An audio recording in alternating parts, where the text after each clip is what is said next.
Boa tarde, meu nome é Henrique Laerte e hoje nós vamos apresentar um trabalho sobre tireoidite de Hashimoto, na disciplina de imunologia.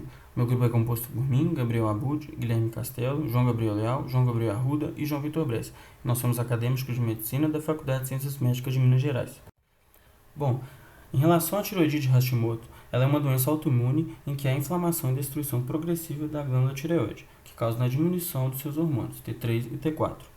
É também a principal causa de hipotireoidismo, e essa doença ela pode ser sintomática por anos, mas quando ela evolui, ela apresenta principais sintomas de hipotireoidismo, como sonolência, desânimo, ganho de peso e dificuldade de concentração.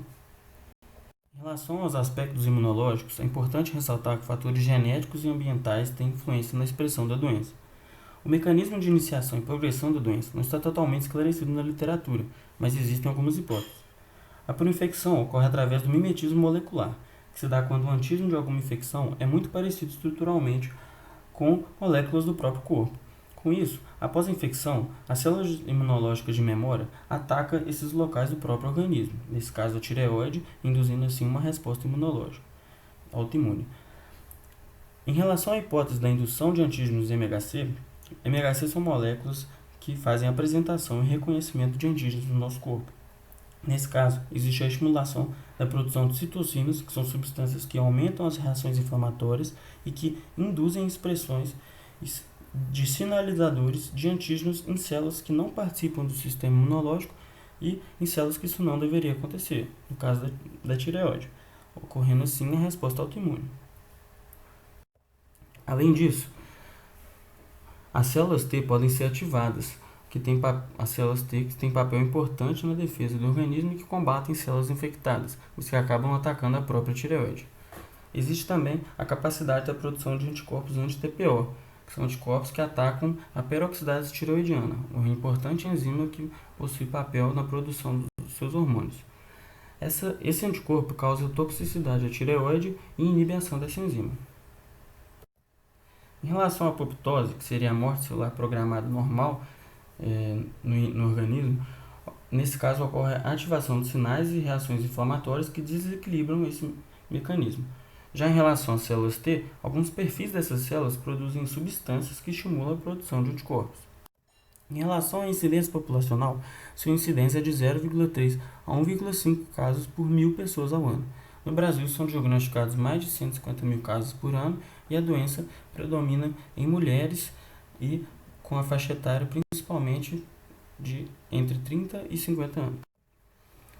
Em relação ao manejo clínico, é importante evitar alimentos que contêm a quantidade excessiva de iodo, porque iodo é um desencadeador da tireoidite e de inflamações da tireoide.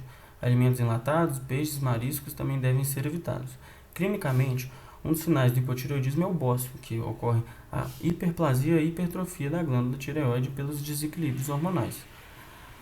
Essa doença ela pode afetar um ou mais órgãos ao mesmo tempo, justamente pelos desequilíbrios dos hormônios tireoidianos, que são responsáveis por regular o metabolismo de todo o organismo.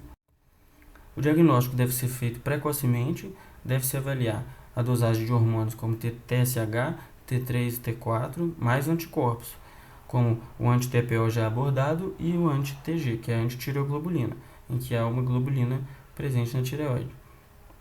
O TSH e anticorpos devem estar elevados, já o T3 e o T4 livre devem estar baixos, para ser um indicativo de hipotireoidismo secundário à tireoidite de Hashimoto.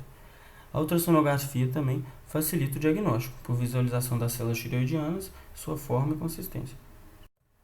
O tratamento ele não é específico e ele só é aconselhado quando há sinais e efeitos do hipotireoidismo. Não se trata especificamente a inflamação e a tireoidite. A reposição hormonal ela é feita principalmente por T4, que é um hormônio tireoidiano menos ativo no organismo e que possui maior tempo de meia-vida. Nesses casos, o paciente ele tem que ter alterações laboratoriais e também ele deve apresentar sinais clínicos e de sintomas para começar a reposição. Nesses casos, é indicado a levotiroxina e a quantidade ela deve ser avaliada individualmente em cada paciente. Essas são as nossas referências e muito obrigado.